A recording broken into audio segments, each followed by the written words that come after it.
Sveiki. Taip, pristačius ekspertus susimastai apie išorės lūkesčius. Ir pagalvoju, gal mano kolegos darbe dabar manys, kad aš prie darbo tobulai parkuosiu automobilį. Tai kadangi kai kurios kolegas iš darbo grupės pažįstu nuo seniau ir esu matęs, kaip jie parkuoja, galiu nuraminti, kad ne, parkuosiu įprastai ir ne tai yra svarbiausia.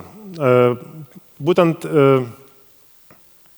apie tai, kaip pasirinkti, kas yra svarbiausia tam tikrose situacijose, aš pamėginsiu atkreipti mūsų dėmesį, pakalbinti jūs. Tai pirmiausia pats pakalbėti, paskui pakalbinti atsakant į klausimus. Apie stresą kaip psichologinį reiškinį gilintis stengsiuos mažiau, todėl kad šioje scenoje gydytojas Neverauskas, taip pat kalbės psichologijos mokslo tyrėja Laura Šeibokaitė. Tai aš pasistengsiu eiti dalykus, kurie susiję būtent su vairavimo egzaminu ir kaip egzaminuojant būsimus vairuotojus yra svarbu atsižvelgti į streso dedamąsias. Jos turi įtakos egzamine, tai kai kada netgi reikšminga įtaka ir yra svarbu, kad ta įtaka egzamino rezultatui neturėtų lemiančios rolės, bet kita vertus, tai stresas turi ir tokią dedamąją, kuri vairavime yra tam tikra prasme būtina. Galima išskirti vairavimo stresą ir galima išskirti egzamino stresą. Egzamino stresas be abejo žalingas reiškinys, jis vertinimo objektyvumui turi įtakos ir sakyčiau, kad objektyvumą veikia šiek tiek neigiamai, bet vairavimo stresas, jis būtinas ir tikrai nežalingas. Tik kai pavadini jį stresu, jis gal taip labai negatyviai skamba, bet mes galime tai pavadinti, pavyzdžiui, budrumu.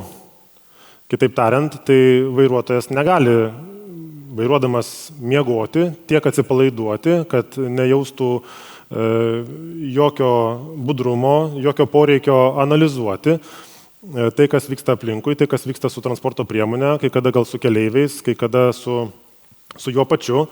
Ir turi sugebėti visą tai subendrindamas išryškinti, kas yra svarbu ir kas yra reiklu tam tikrų veiksmų. Ir kai kada netgi labai ryžtingų sprendimų, kurie priimami kai kada skirtingais greičiais. Kai kurie turi būti ekstra greitai, kai kurie galbūt vėliau, po keliolikos minučių sustoti ir pailsėti, pavyzdžiui. Vairuotojo būsenos egzamino metu taip pat ten galima išskirti skirtingas stadijas. Yra vienai, kai ruošiamas egzaminui, ketinama pradėti vertinimo dalį, egzaminuojamasis bando automobilį, atsako į klausimus, tada mažiau veikia fiziniai reiškiniai, tada daugiau galbūt bandoma prisiminti tam tikrą informaciją, ką patikrinti, ką atsakyti. Paskui tampa aktualu jau ir motorika, teisingus veiksmus atlikti tinkamų metų, tinkamų greičių, pagreičių ir panašiai. Eisme dalyje, kaip žinom, irgi situacijos skiriasi ir būtent streso valdymas pasirenkant tai, kas konkrečioje situacijoje yra svarbu, ką reikia išskirti ir į ką būtent toj situacijoje reaguoti, kokia ta tinkama reakcija, čia reikalingos jau žinios atsineštos iš anksčiau, iš mokymo, įgūdžiai, kurie užtikrina, kad tas žinias taikant, priimant sprendimą ir jį realizuojant, veiksmai atitiktų tai, ką mintis sako ir rankos ir kojos darytų tinkamus veiksmus. Keičiantis technologijoms, tame tarpe ir naudojamose transporto priemonėse, motocikluose ir automobiliuose, kuriais egzaminuojamieji laiko egzaminus, kai kada tampa svarbu atkreipdėmėsi būtent į tų transporto priemonių techninių savybių veikimą, kaip konkrečiai jos čia sąveikaus, nes būtent čia yra reikšminga sąveika ne tik tai tarp eismo dalyvių, tarp vairuotojo ir kitų eismo dalyvių, ir kitų vairuotojų, pėsčiųjų ir kai kada, kaip sakau, keleivių, bet taip pat sąveika tarp vairuotojo ir automobilio, kai kada tarp ir motociklo. Svarbu vertinime, sprendžiant dėl būsimo egzamino rezultato, svarbu atsiriboti nuo to, kiek tai yra technologijų veikimas, jų lygis, tobulumas, arba priešingai netobulumas kitose situacijose, kai reikia vienokių sprendimų, nes tos modernios sistemos, aš vėliau apie jas kalbėdamas vadinsiu pažangios pagalbos vairuotojams sistemos, jos taip oficialiai vadinamos, sutrumpintai vadinamos ADAS, čia matyti iš anglų kalbos toks trumpinys, sistemų pavadinimų, pilnų pavadinimų, santrumpų, aš čia keletą pasižymėjau, sąrašas nenusistovėjęs. Tai yra šiek tiek apmaudu ir šiek tiek apsunkina mūsų situaciją, todėl kad nenusistovėjęs pavadinimų sąrašas, Amerikos automobilių inžinierių asociacija rodo iniciatyvą, kad tas sąrašas būtų baigtinis, jis apibrėžtų konkrečius pavadinimus, konkrečias funkcijas, nustatytų sistemų veikimo ribas, tai yra nuo kurios dalies iki kurios kuri sistema situaciją interpretuoja ir tą interpretaciją siūlo vairuotojui. Tai mes kalbėdami apie greičio palaikymo sistemą arba palaikymo eismo juostoje sistemą, mes negalime būti tikri, kad mes kalbame visą laiką apie tą patį. Todėl, kad skirtingų gamintojų sistemos skiriasi, jų technologinis lygis skiriasi ir mums reikia būtent kalbant išsigryninti tai, kas aktualu vienoje ar kitoje situacijoje.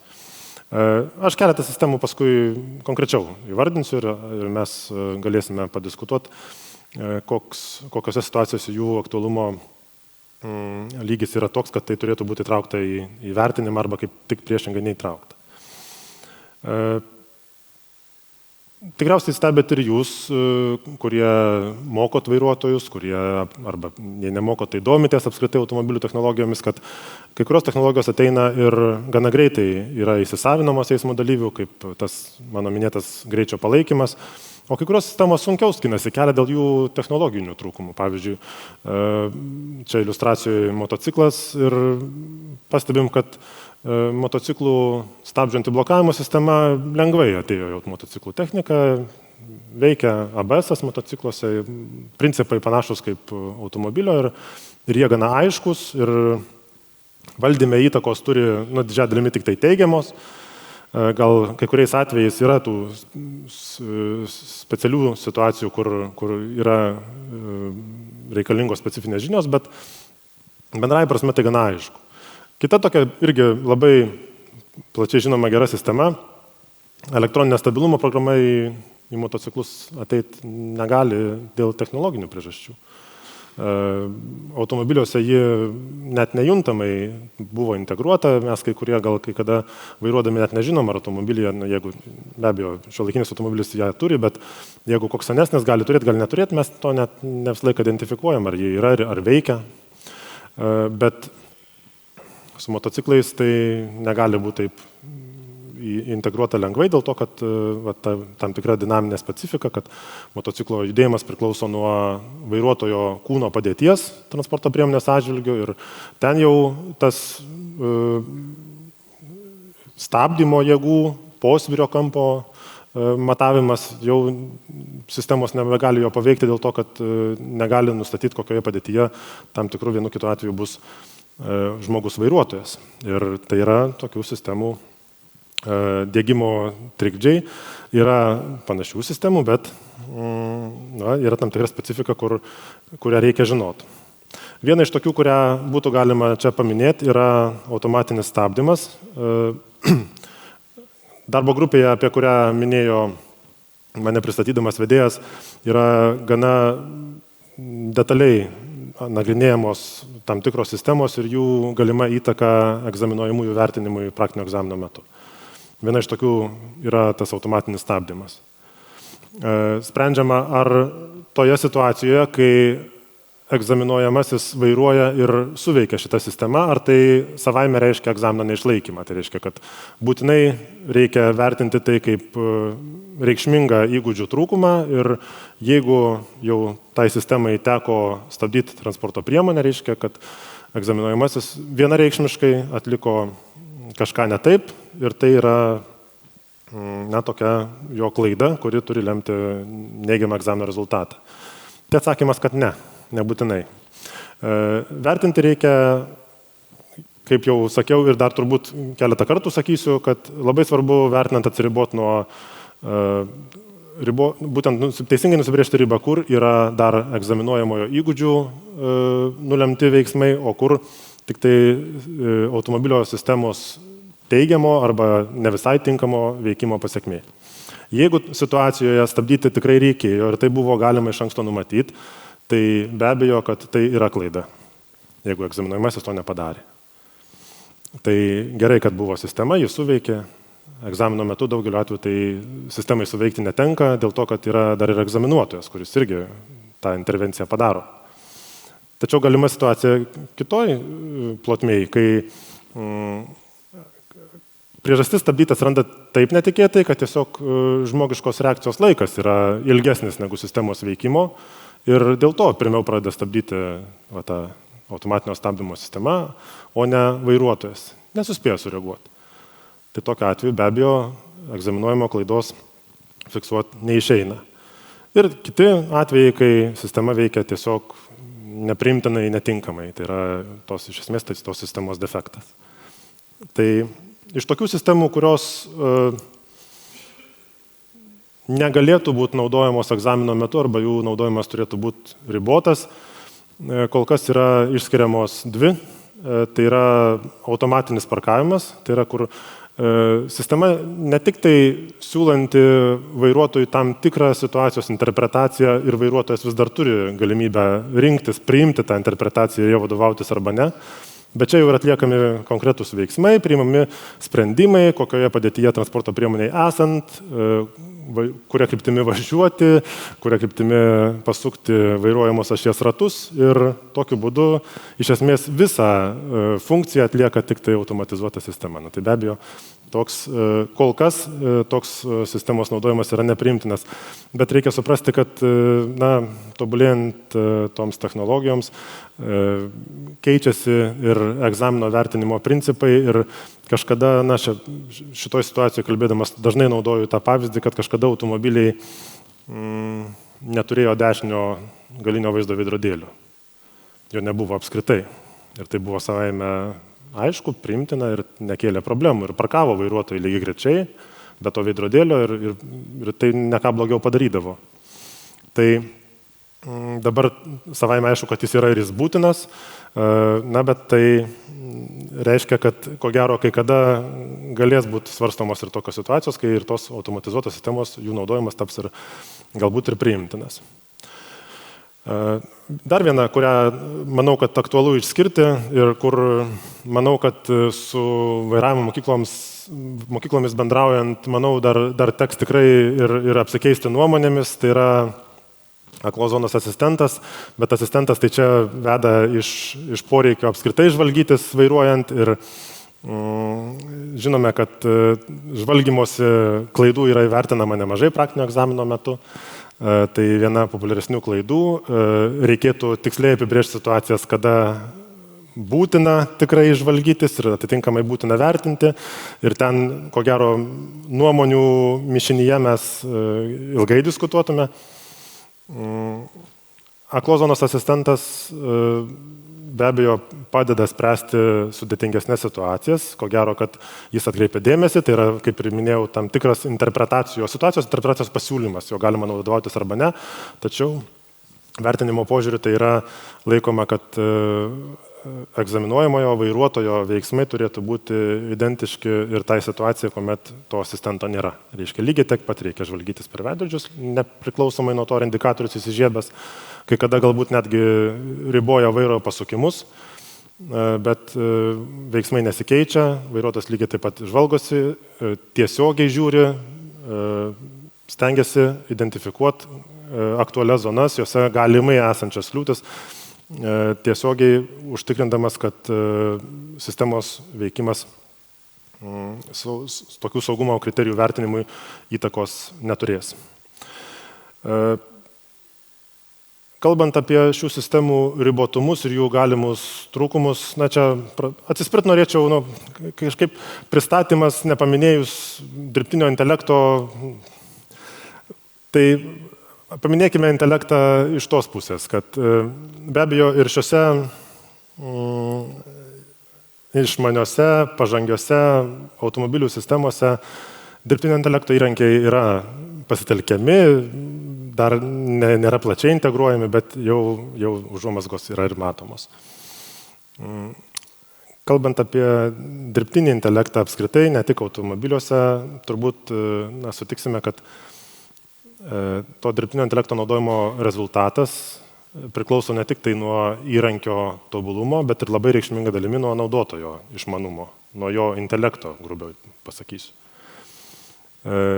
Šios sistemos panašiai kaip iš neišmanaus dirbtinio intelekto sistemos vartotojo nepadaro jo išmaniu, taip ir iš nevairuotojo nepadaro vairuotojo. Automobilis pilnas priinstaliuotas išmanių sistemų.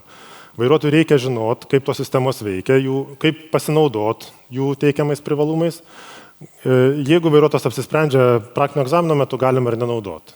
Kai kurios sistemos turi išjungimo funkciją, dėl išjungimo funkcijos buvimo taip pat yra labai atsakingai sprendžiama, bet daugeliu atveju tai negalima jokių būdų per daug pasitikėti tos sistemos buvimu ir jos teisingų veikimu ir tik tai tuo pagrindu paskui priimti sprendimus.